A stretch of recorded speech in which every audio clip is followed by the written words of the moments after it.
Okay, so we're asked to find the coefficient of 1 over p to the power of 4 in 2 over p plus p to the power of 10 using the binomial theorem. So I've just put the equation on the left, and similar to the last problem I did on the help desk, basically just go check that out if you haven't already. But what I'm going to do is I'm going to determine which term contains 1 over p to the power of 4, because we could go through every term technically and just do the whole expansion, but that's really inefficient, particularly because we have 11 terms that we're going to have to find then in this case.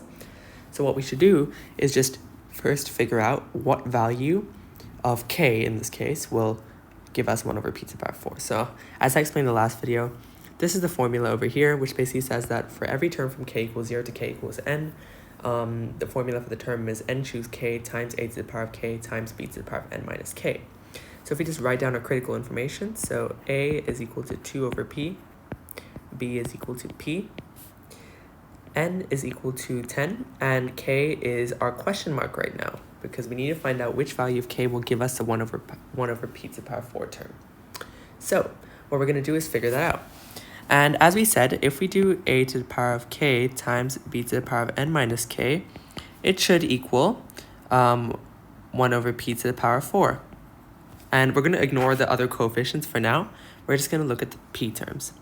So substituting a and b into there, we get 2 over p to the power of k times p to the power of n minus k is equal to 1 over p to the power of 4. Now what I'm going to do is I'm just going to assume that this is a 1. I'm going to not include the coefficients for now. We'll figure that out later. So 1 over p to the power of k is the same thing as p to the power of negative k. And p to the power of n minus k is obviously p to the power of n minus k. And this is equal to p to the power of negative 4. Now, what we can then do is combine the two p's here. So we get p to the power of negative k plus n minus k, which is p to the power of n minus 2k, is equal to p to the power of negative 4. So over here, we can just say that n minus 2k, since they're the same basis, is equal to negative 4. So n is 10, we know that, so we have to just find k based on that. So 10 minus 2k is equal to negative 4. So 2k is equal to 14.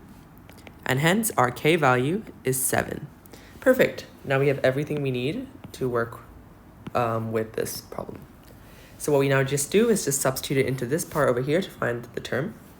So n choose k will make it 10 choose 7 times a, which is 2 over p, to the power of 7 times b, which is p, to the power of n minus k, which is 10 minus 7, which is 3.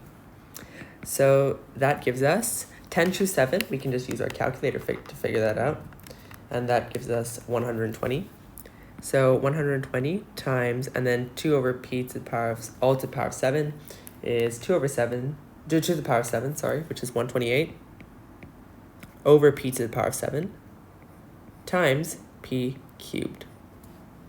And that's equal to, so 120 times 128 will give us the coefficient. So that gives us 15360 over p to the power of 4, since the p cubed over p to the power of 7 is p to the power of 4. So the coefficient is the thing that's attached to 1 over p to the power of 4. So therefore, our coefficient is, for 2 over p plus p to the power of 10, our coefficient of 1 over p to the power of 4 is 15360, 15,360.